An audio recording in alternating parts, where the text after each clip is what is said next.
Hello everyone, I am doctor Rupali Burde. आज मैं आपको फार्म अकाउंटिंग का एक प्रॉब्लम यहाँ पे सॉल्व करके बताऊंगी। अब तक हमने सिर्फ डेयरी और पोल्ट्री का अकाउंट बनाया था। General profit and loss account और बैलेंस शीट कैसे बनाते, ये भी इस प्रॉब्लम में सीखेंगे। This is our problem. Following is the trial balance of Mr. Mehra for the year ended 31st December 2014. You are required to prepare dairy and poultry account, general profit and loss account and balance sheet. Okay, यहाँ पे trial balance the हुई है, particulars दिए हुए हैं, बहुत सारे item हैं और एडिशनल इंफॉर्मेशन दिए हुए हैं। हमें क्या प्रिपेयर करने के लिए बोला है? डेयरी और पोल्ट्री का account, general profit and loss account and balance sheet. This is our dairy and poultry account in the books of Mr. Mehra for the year ended 31st December 2014. This is general profit and loss account, same date, and last में है balance sheet, same date. Okay, start करते हैं additional information से। First है closing stock on 31/12/14। Dairy का है 2 lakh, poultry का है 1,50,000। ठीक है, तो जो डेयरी और पोल्ट्री के अकाउंट है उसकी क्रेडिट साइड में हम क्लोजिंग स्टॉक लिखेंगे, डेयरी का डेयरी में और पोल्ट्री का पोल्ट्री में। और अभी हमें बैलेंस शीट्स भी बनानी है, तो सेकेंड एंट्री हमारी बैलेंस शीट्स की असेट साइड में जाएगी। ठीक है, यहाँ पे क्लोजिंग स्टॉक डेयरी का डायरेक्टली लिखा है 2 लाख और पोल्ट्री का 1,50,000। ओके, सेकेंड है mister Ashok consume following articles for house hold use. उन्होंने पर्सनल यूज़ के लिए डेयरी से और पोल्ट्री से कुछ आइटम लिए हुए हैं। डेयरी से 10,000 के और पोल्ट्री से 15,000 के। ठीक है, तो उन्होंने जो आइटम लिए हैं तो इसका भी क्रेडिट में हम करेंगे, डेयरी का डेयरी के क्रेडिट में और पोल्ट्री का पोल्ट्री के क्रेडिट में।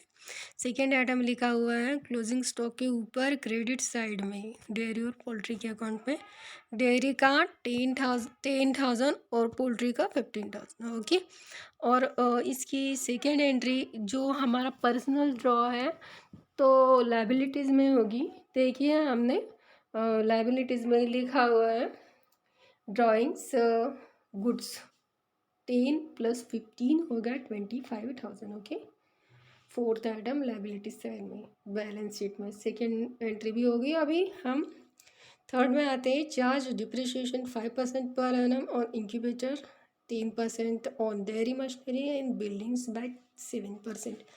तो जो हमारे तीनों incubators and dairy machines and building तीनों असेट्स है, तो पहले असेट साइड्स में लिख लेते हैं हम। असेट साइड में इंक्यूबेटर है हमारा, यहाँ से लेंगे एटम से इंक्यूबेटर। देखिए, incubator for poultry sections 1 lakh, dairy machine for dairy section 50,000 and seeds जो है वो भी यहाँ पे है दिया हुआ फॉर बिल्डिंग एंड सेट्स 60,000। तो ये पूरा हमारा असेट है, असेट में लिख लेंगे हम। अभी जितना जितना हमारा डिप्रिशिएशन का दिया हुआ है उन्होंने एडिशनल इन्फॉर्मेशन में, इंक्यूबेटर पे 5% है, डेयरी मशीन पे 10% एंड बिल्डिंग पे 7%, तो चार्ज करेंगे। ठीक है, यहाँ पे हमने चार्ज किया है इंक्यूबेटर पे 5%, 1 लाख का 5% आ जाता है हमारा 5,000, और माइनस करेंगे तो हमारा यहाँ पे आ रहा है 95,000। उसके बाद डेयरी मशीन है थी हमारी 50,000 की, उस पर 10% डिप्रिशिएशन है। 50,000 का 10% 5,000 माइनस करेंगे तो 45,000 बाहर। फॉर्म बिल्डिंग एंड शेड्स इस पे 7% दिया, तो 60,000 का 7% हमारा आ जाता है 4,200। जो माइनस करेंगे 60,000 में से तो हमारा आ जाता है 55,800। अभी ये जो पूरा डिप्रिशिएशन है 5,000, 5,000 एंड 4,200, एक हम जनरल प्रॉफिट एंड लॉस में लेके जाएंगे फॉर्म बिल्डिंग एंड शेड्स का, और बाकी का इंक्यूबेटर पोल्ट्री से रिलेटेड है और डेयरी का डेयरी से, तो दोनों के सेक्शन में लेके जाएंगे। ठीक है, यहाँ पे देखिए डेयरी एंड पोल्ट्री अकाउंट में हमने डिप्रिशिएशन ऑन इंक्यूबेटर का लिखा है 5,000, जो हमारा पोल्ट्री से रिलेटेड था, और डेयरी मशीनरी का जो 5,000 था वो डेयरी से रिलेटेड था, तो डेयरी के डेबिट में लिख दिया है। ठीक है, और एक हमारा जो शेड्स का था वो हमारा general profit and loss account में जाएगा, क्योंकि शेड्स किसके लिए बनाया है, फॉर्म पोल्ट्री के लिए या फिर डेयरी के लिए, नॉट क्लियर। तो सिर्फ शेड्स दिया हुआ है, किसके लिए बनाया हुआ पूरा दिया हुआ है नहीं है। तो यहाँ पे हम बिल्डिंग्स एंड शेड्स का 7% जनरल प्रॉफिट एंड लॉस में लेके जाएंगे, डेबिट में 4200। ठीक है। नेक्स्ट हमारा है fourth, workers have consume the following items. Dairy का 3000 एंड पोल्ट्री का 2000। ये कॉन्ट्रा एंट्री होती है, डेबिट क्रेडिट में दोनों में इसकी एंट्री होती है। कौन से, पोल्ट्री और डेयरी के अकाउंट में। तो इसकी एंट्री ली हुई है क्रेडिट में by works, by wages in kind of consumption, सामने लिखा है कॉन्ट्रा, डेयरी का डेयरी में, पोल्ट्री का पोल्ट्री में, और डेबिट में भी लिखा है to wage wage in kind of consumption contra. तो ये डेयरी का डेयरी में और पोल्ट्री का पोल्ट्री में, यानी कि दोनों एंट्री हो लिख लिए हमने यहाँ पे। ठीक है, कौन से, डेयरी और पोल्ट्री अकाउंट में। ठीक है, लास्ट में आ जाते हैं charge interest on capital at the rate 10% per annum. यहाँ पे हमारा इंटरेस्ट, कैपिटल पे हमें इंटरेस्ट देना है। कैपिटल है हमारा 4 लाख का, 4 लाख पे 10% आ जाता है 40 लाख, क्योंकि कोई डेट्स वगैरह हमें दी हुई नहीं है। तो हमारा कैपिटल हमारी लाइबिलिटी से तो कैपिटल लिखा है 4 लाख, उसका इंटरेस्ट प्लस किया हुआ है। देखिए 10%, 4 लाख का 40,000 और उसमें प्लस किया। और यह हमारा, क्योंकि यह हमारा एक्सपेंसेस है। तो to interest on capital at the rate 10%, हम general profit and loss account में डेबिट साइड में लिखेंगे 40,000। ठीक है, लिख दिया। अभी सभी एंट्री या सभी एडिशनल इंफॉर्मेशन हो गई है। यहाँ पे आ जाते हैं ओपनिंग स्टॉक, डेयरी का डेयरी में, पोल्ट्री का पोल्ट्री में, और परचेज भी डेबिट में आएगा। ठीक है, 1,20,000 एंड 50,000। ओपनिंग स्टॉक डेयरी और पोल्ट्री अकाउंट में, डेयरी का डेयरी में लिख दिया, पोल्ट्री का पोल्ट्री में। उसके बाद परचेज है, परचेज कितने हैं, 50,000, 1,50,000 एंड 70,000, वो भी हमारी डेबिट में जाती है, वो भी लिख दी। उसके बाद है हमारा सेल्स ड्यूरिंग द ईयर्स, हमारा था डेयरी का 5 लाख, पोल्ट्री का 3 लाख, ये हमारा क्रेडिट में जाएगा। डेयरी का डेयरी में लिख दिया क्रेडिट का, क्रेडिट में, और पोल्ट्री का पोल्ट्री में लिख दिया 3 लाख। उसके बाद आता है वेजेस, डेयरी का डेयरी में और पोल्ट्री का पोल्ट्री में लिखेंगे। तो 50,000 एंड 20,000 डेबिट साइड में, बिकॉज एक्सपेंसेस। उसके बाद है हमारा जनरल सैलरीज। तो जनरल सैलरीज हमारे आएंगे general profit and loss account के डेबिट में 30,000, यहाँ पे लिख दिया। उसके बाद हमारा आ जाता है इंक्यूबेटर फॉर पोल्ट्री सेक्शन हो गया है, असेट थी dairy machinery for dairy section हो गया, कैपिटल हो गया। Loan from SBI at the rate 5%, 55,000। तो ये बाकी रह गया। तो इस पे 5% दिया हुआ है, मतलब एडजस्टमेंट है।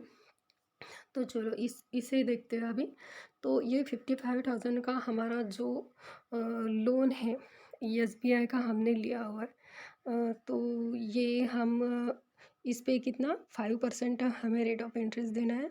तो 55,000 का 5% हमारा हो जाता है 2,000, 55,000 इंटू 5, और परसेंट करेंगे तो हमारा 2,750 आ जाता है। और because loan is our liability, तो हम लाइबिलिटीज़ में लिख देंगे। लोन फ्रॉम SBI हमने लाइबिलिटीज़ में लिख दिया है बैलेंस शीट में 55,000, प्लस इसके आउटस्टैंडिंग बाकी है 5% का हमें रेट ऑफ इंटरेस्ट देना है इस पर। तो 55,000 का 5% आ जाता है 2,750, जो इसमें प्लस करेंगे, और हमारा बाहर है 57,750। और इसकी सेकेंड एंट्री हम लिखेंगे general profit and loss account के डेबिट साइड में, to interest on loan from SBI at the rate 5%, 2,750। Okay, double entry हो गई। नेक्स्ट हमारा आ जाता है स्टॉक में एक्सपेंसेस, डेयरी का डेयरी में लिखेंगे और पोल्ट्री का पोल्ट्री में लिखेंगे, क्योंकि एक्सपेंसेस है तो डेबिट में आएगा। ओके, इसके बाद हमारा आ जाता है रिपेयर्स एंड रिन्यूअल्स, और यह हमारा आएगा general profit and loss account में, डेबिट साइड में। देखिए लिख दिया है मैंने 7,000। उसके बाद आ जाता है हमारा from building and from building and sets, यहाँ हमारा असेट था, हो गया था cash in hand and with bank. ये हमारी असेट है, तो असेट साइड में लिखेंगे, ठीक है, लिख दिया है। उसके बाद क्या है, लैंड, लैंड 2 लाख की थी, this is our asset also again, तो ये भी लिख दिया लास्ट सेकेंड आइटम, ओके, ठीक है। नेक्स्ट में हमारा है sundry debtors and creditors, debtors asset है और क्रेडिटर्स हमारे लाइबिलिटीज़ है। तो चलो लिख लेते हैं।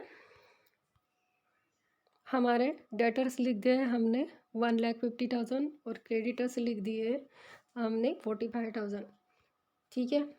यहाँ पे अगर ऐसा है कि हाँ समझ में ही नहीं आ रहा है, तो हमारे अ, जो अपोजिट साइड से करना है, यानी कि जो भी हमारा दिया हुआ है, जैसे कि for example capital is our liabilities, तो लाइबिलिटीज़ के आइटम हमने क्रेडिट साइड में लिखे, तो वहाँ से हम मतलब आइडेंटिफाई कर सकते हैं। जैसे कि capital is our liability 4 lakhs हमारे क्रेडिट साइड में दी हुई है, तो हम डेटर्स असेट में लिखते हैं, तो इसका अपोजिट यानी कि 1,50,000 ये हमारे डेटर्स है और 40,000 क्रेडिटर्स है, ओके। और उसके बाद टूल्स एंड इक्विपमेंट्स 20 कितना है 50,000, तो this is our asset, asset में लिखेंगे, ओके। नेक्स्ट हमारा आ जाता है इंश्योरेंस प्रीमियम, ये हमारा इंश्योरेंस प्रीमियम डेबिट में दिया हुआ है, ये हमारे जनरल का प्रॉफिट एंड लॉस अकाउंट में आएगा डेबिट साइड में, दिस इज़ अवर एक्सपेंसेस, तो लिख दिया है। उसके बाद रह गया है लाइव स्टॉक एक्सपेंसेस, डेयरी का डेयरी में, और क्या है पोल्ट्री का पोल्ट्री में 50,000 और 26,000, दिस इज़ आवर हमारे एक्सपेंसेस है, तो एक्सपेंसेस में लिख दिया हमने, यानी कि डेबिट साइड में, ओके। अभी और क्या बाकी रह गया, अभी कुछ बाकी नहीं है, ये भी हो गया, ये भी हो गया।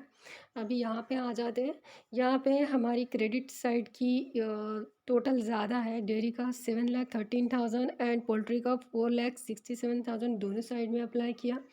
अभी 7,13,000 में से डेयरी के जो पूरे आइटम हैं, जैसे कि ओपनिंग स्टॉक से लेके to wages in kind of consumption contract तक, ये पूरे माइनस किए, और पूरे आइटम माइनस करने के बाद हमारे पास प्रॉफिट आया है 3,30,000।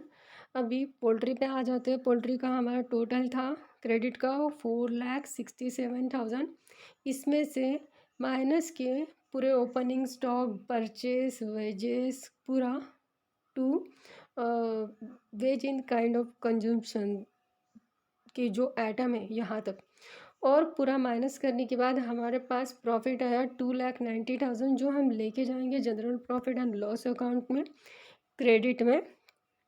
तो यहाँ पे नेट प्रॉफिट ब्रॉट डाउन किया, डेयरी का 3,30,000 एंड पोल्ट्री का 2,90,000, जिसकी टोटल हुई 6,20,000, जो दोनों साइड में अप्लाई किया।